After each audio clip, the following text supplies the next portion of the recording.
Welcome back to a live reading of The Effigy of Love, as written by Tony Sherblom and read by Juho Hankela. This is Chapter 2, The Monotonous Hue of the World. Approaching the castle's towering wooden gates and the iron wrought pillars, Hendrik kept his eyes downcast in an effort to avoid any social interactions with the guards. The cleanliness of his clothes shouldn't matter to the guards, because there was no doubt they'd recognize him whether he greeted them or not. He was, after all, the heir to the castle, and if not, then surely his well-articulated tongue and knowledge of the inner workings of the court would settle the matter once and for all. At least, that's what he hoped and desperately prayed for as he tried to appear courageous, walking up the gravelly slope. He was in no mood to get punished tonight. Not that he ever was, for he had much to contemplate. Alas, things have a tendency to always turn for the worse. Only when the dim light from the torches by the gates smeared its orange light over his slender body did his worst fears turn into reality. You see, while casting his gaze down to avoid the guard's scrutinizing gaze, he noticed that not only were his clothes dirty and damp, but his skin, too, was covered with grime. Underneath his nails rested lichen he had accidentally carried with him after clambering onto dry land. His arms were speckled with blackish marks that had dried in the evening air. And then there were the clothes. Speeding through the dark woods, he had not realized how tarnished he looked, and now it was too late to turn around. The sole guard at the gates took an apprehensive stance, the sound of heavy chains jingling with emotion as gravel crunched beneath his feet. And for some reason, it was not any regular guard at the gates. No. Standing a stone's throw before Hendrik, Captain Felth's silhouette loomed as black as his soul. Thick finger menacingly pointed at the approaching boy. "Take one more step up that hill, and I'll have the archers make a human pin-cushion out of you." Captain Felth was a tall man a few years into his fourth decade. He had always been a part of the castle. Yet, judging by his build and cognitive skills, he was clearly not of noble blood. His scalp and chin were shorn down to stubble, making his dark eyebrows look even more menacing than they had any right to be.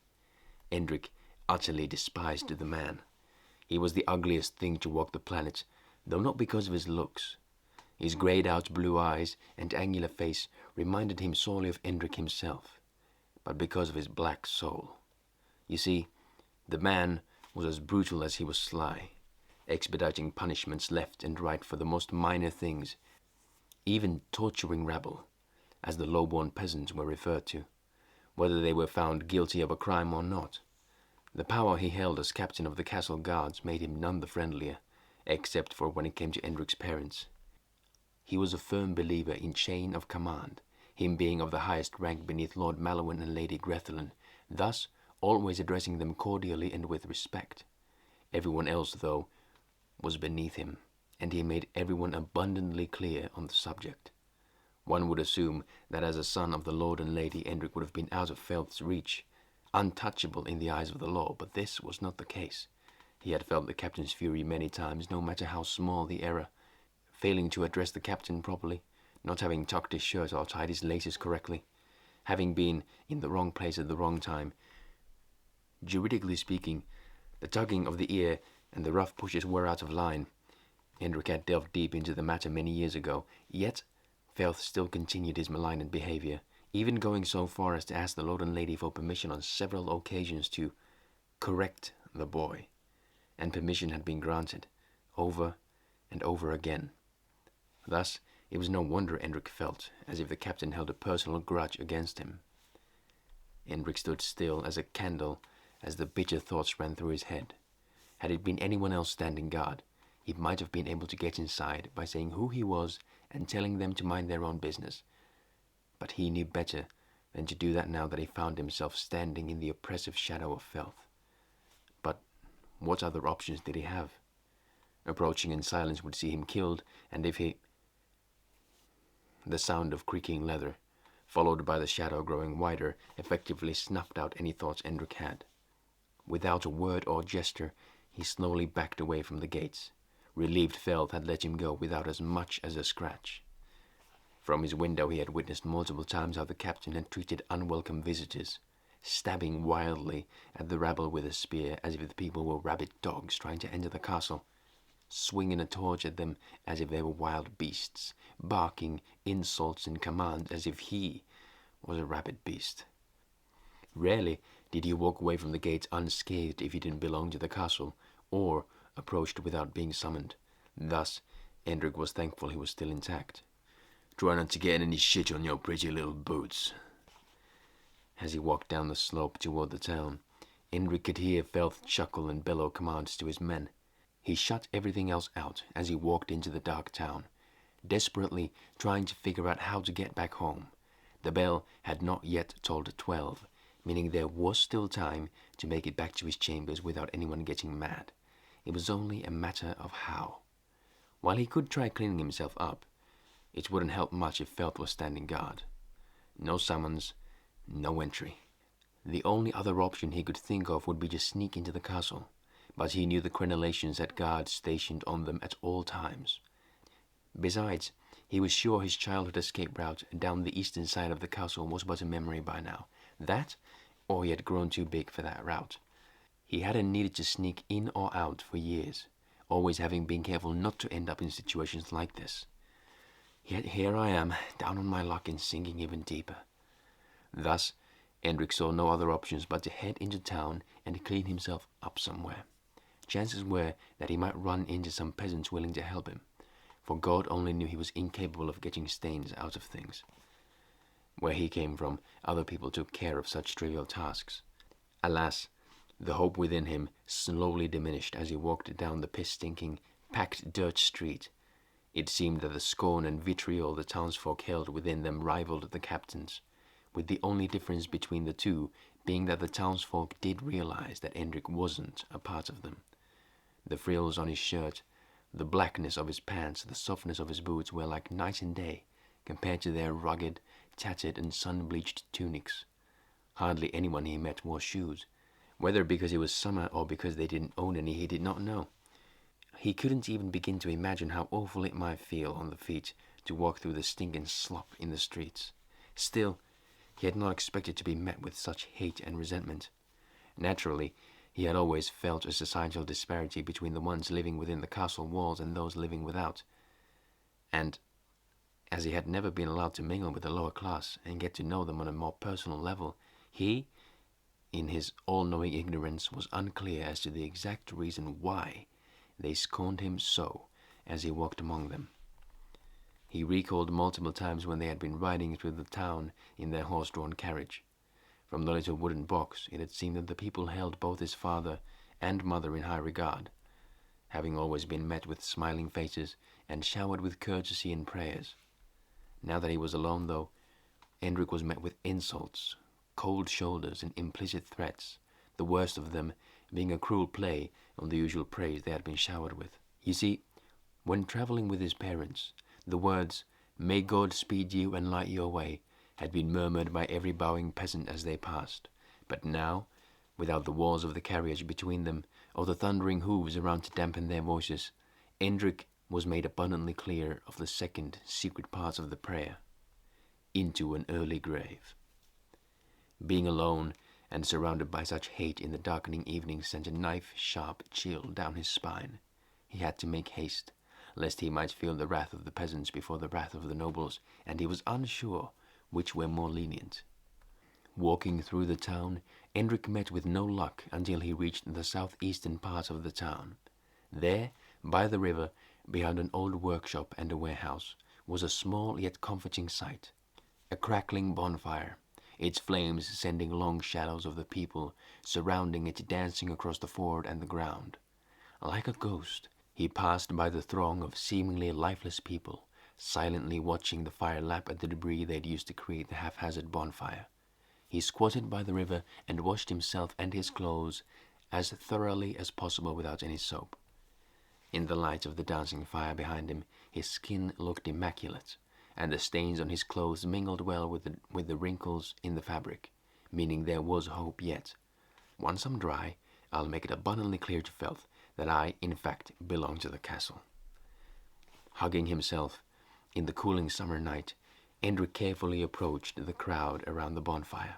Stepping into the ensemble of what must have been beggars and vagabonds was like walking into a graveyard. Everything was silent, but it wasn't the sort of silence he had encountered earlier.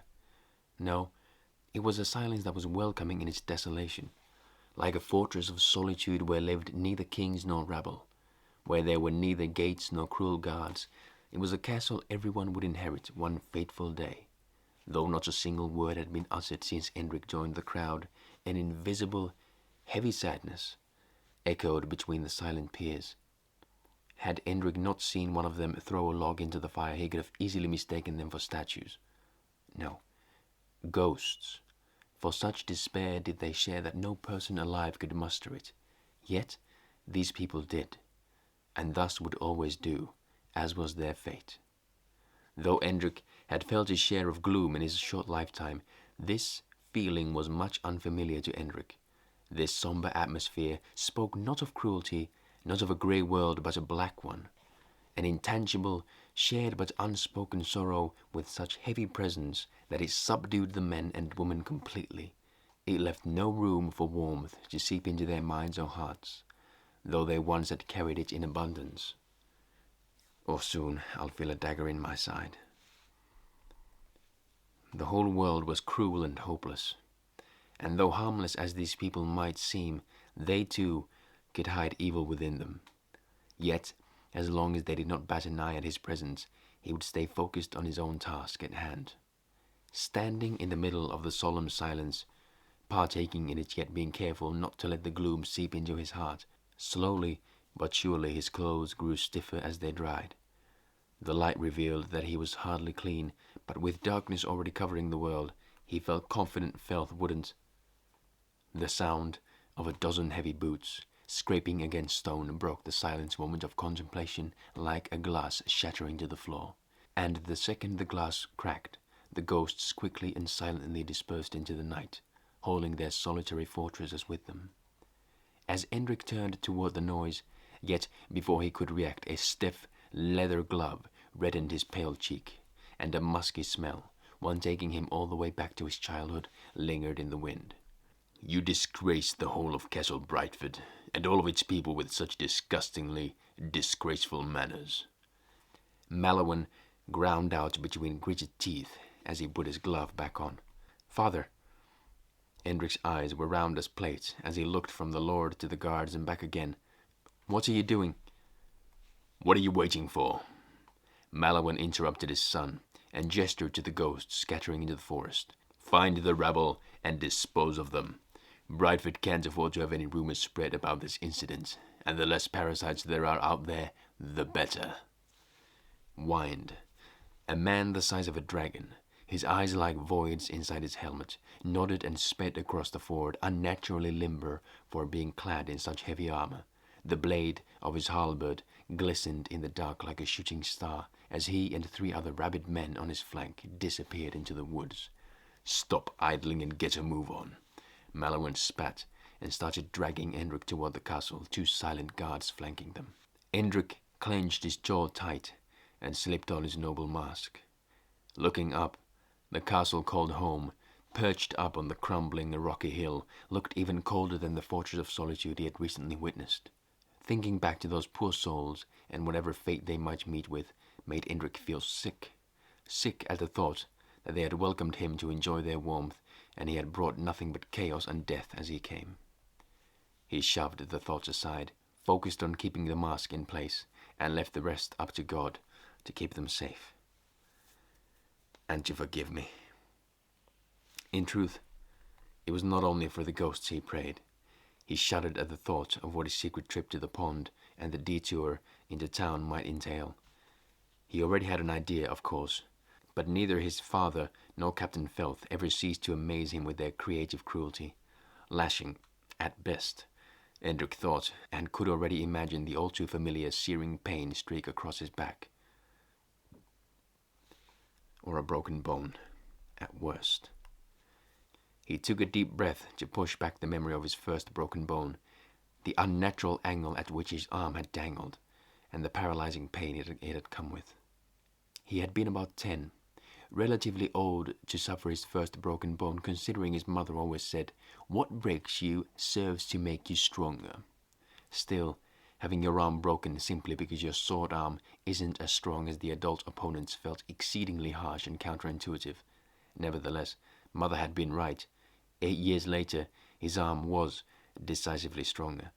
But whether it was because of it breaking once or because of him growing to be an adult, he could not tell for sure. Dwelling on these dreadful thoughts and what might befall him, the thing he feared the most was of a whole other nature, that they'd make him confess as to why he was in such a disheveled state, that the glade, the pond, the beauty and the solace in his life would be revealed and defiled. The thought of never returning, never finding whoever had been there with him, that day pained him more than any punishment could ever do. Thus, Endrik tried to explain his situation and conceal the truth as they sped up the hill. His father paid him no mind. Instead, as they reached the gates, Malowin tugged Endrik's arm so hard that he stumbled to the ground, sharp rocks scraping his knees and palms. The Lord sighed and clenched his jaw. "Are you done sulling yourself? You look like a filthy dog. And you, what are you waiting for? Get him up already." Malowin slowly shook his head in disappointment as the guards lifted Endrik to his feet. Endrik tried to brush the dirt off his hands and knees, but Malowin turned to his son and hit him with the back of his hand and said, "Stop that, right this instant. You've ruined the clothes already. Don't think of ruining yourself further. Have Myrtle draw your bath and scrub you down, unless that grime and stench will never come out." The black silhouette by the gate swayed, and Feld's rough voice echoed down the slope. "It gladdens me that you found your son well and safe, my lord." His voice was filled with dirty smugness. He bellowed a command, and the chain started rattling as the portcullis slowly rose. Standing there, waiting, Endrik locked eyes with Feld for the hair of a second. The hint of cruel joy glistened in the captain's blue eyes, a hint that spoke volumes of his victory, for he had known all along that the lone soul that had approached the gates not long ago had been Endrik, and now he reveled in the fact that the boy was in trouble. Endrik felt a storm brew inside of him, an inferno he had inherited from his mother.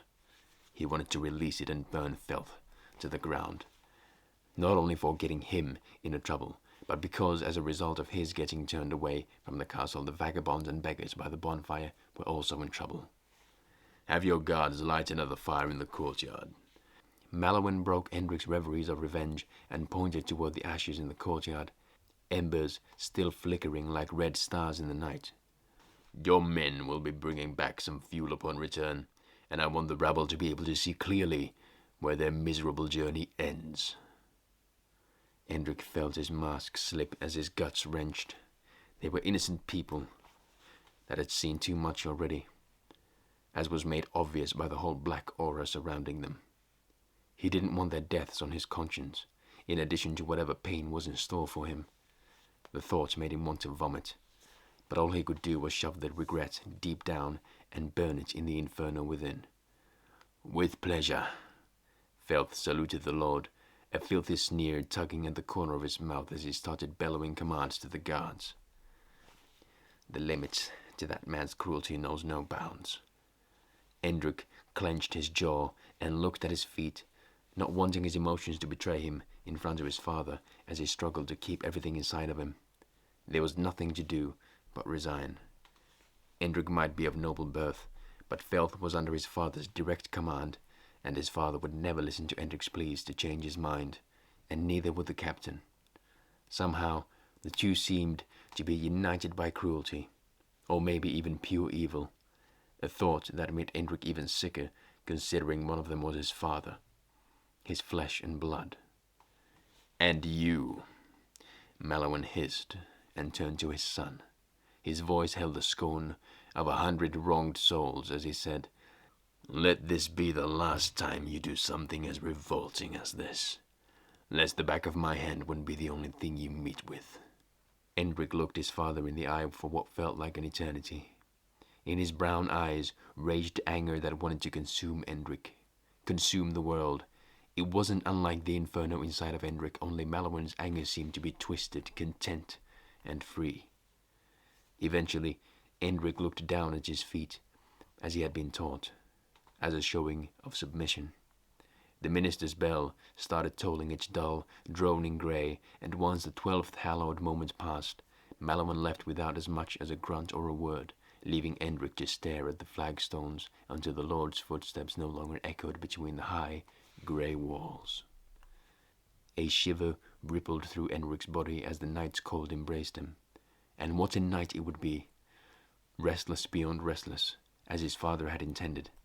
He would have slept much better had he been bruised or bloodied then and there, but now ahead lay a restless night filled with nightmarish visions of what might, or might not, befall him come dawn. On top of that loomed the horrors of what would happen to the ghosts by the bonfires should they be caught.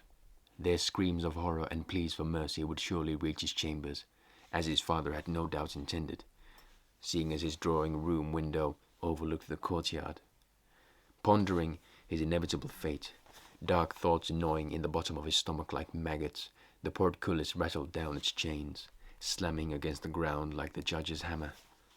A thick, sickening silence settled over the courtyard, stretching slowly over the ground before clawing up the walls and embracing the whole castle. Hendrik shuddered at the oppressive feeling that came with the silence, for he was always calmest before the storm. The newly lit fire Felth had ordered flared as a gust of wind swept over the ramparts. He looked at the flames, gnawing, flickering, reaching higher and higher until his imagination got the best of him. Wanting nothing more than to leave the horrors behind him, he turned toward the doors to the east wing of the castle. Looking at the wooden door leading to what he called home, a funny and sorry feeling settled over him. A sort of twisted, bittersweet taste of irony that made Hendrik grimace underneath his mask. To think that the Fortress of Solitude, an emotional wasteland, felt more welcoming than my own home. Only when Hendrik had made his way up the stairs, down the lit corridors, into his drawing-room, and closed the door behind him did he notice that the gloom and dread hadn't been the only feelings he had brought with him. No, deep inside he could feel something else, something wistful yet joyous, unfamiliar yet innate. He walked up to the tall window overlooking the forest. He watched the grey-turned-black world outside as he had done 100 times before, in a hopeless effort to catch even the slightest hint of green in the sea of darkness that had swept over the forest. Alas, no matter how it called out to him, an otherworldly feeling of belonging, the little glade that was his greenest, sweetest, most secret place in the world, his heaven on earth, was out of reach, melting into the shadows. He put his hand to the glass, and longingly watched the dark sea that was the forest, the glade, everything he longed for. The glass was cold, and stung his warm fingertips. With a sigh, he leaned the side of his head onto the window frame and watched his foggy handprint slowly fade away from the glass panel. It almost felt like a punishment in itself, to be able to look out of the window each day, knowing that solace was there, in sight, yet out of reach. His mind retraced the scene that had transpired. The creature he could have sworn he had seen, yet had not been there when he searched and cried out to. The strange feeling he had felt spreading through his chest, his limbs, his mind, as their gaze had locked for but a split second. Who or what are you? Were you even real? Will you be there when I return? The dark clouds crashed together, blotting out the few curious stars that had dared to look upon the tragic world. The celestial crescent in the sky, a smudge of pale grey as it always was, hidden behind the clouds, vanished completely as the black mass grew impossibly thick. It looked as if a void had begun devouring the world, inch by inch, in front of his eyes. Gone was the frail silhouette of the forest, the roofs of the houses and the chimneys, the rocks in the river, the hope within him. Everything was replaced by an absolute and lonely darkness. Hendrik felt another wave of despair roil inside of him. In a desperate attempt to flee the grey thoughts and the grey world, he shut his eyes, and instead of watching his favorite spot through the window, he reached out to it with his longing mind, transporting him and his thoughts to a better place far away. What happened next was baffling. Whether he had fallen asleep then and there he could not say, but he could have sworn he felt a spark within, just before he saw a sliver of gold and a shimmer of green floating in the abyss that had once been the forest. Gleaming like a lighthouse, it reached out to him, beckoned him, reminded him of its presence, as if it still was there and always would be. Not daring to open his eyes, Hendrik reached out toward the light until his fingers met with the window. The glass was no longer cold to the touch. No, warmth seeped in through the window pane and ran between his fingers like the finest of sands, tickling, pressing against him, dripping down his elbow. He gasped slightly and felt his lungs fill with the vibrant smells of his heaven on earth. Flummoxed, his eyes shut open only to have the prickly cold bite his fingertips again, and the smell of dusty tomes and fabric press against him. Yet, this time, he did not withdraw his hand. No, he kept the whole of his hand flat against the window and recalled that singular moment of happiness he had felt earlier that day. He closed his eyes yet again and took another deep breath. Although no peculiar phenomenon took place this time, a warm smile still creased his face as his mind swam back to the glade. He saw the chirping birds, the splashing frogs, the rustling leaves, and that enchanting creature. He felt the warmth that was her smile, the beauty that was her presence, the green that was her eyes, and the gold that was her being. All of this happiness came surging, crashing over him in his solitude, fluttering inside of his bosom like the wings of 100 butterflies. Alas, no matter the bliss, it was fleeting, it always is. Overjoyed, yet still craving for more, Hendrik opened his eyes only to find himself staring into an abyss once more. Though the reality made him sullen, this time he had taken something with him from that reverie, a feeling tucked deep inside of him that he would never let go of, a feeling he craved more of and would do anything to get. Yearning and burning with a newfound desire, all he wanted to do was go back to her.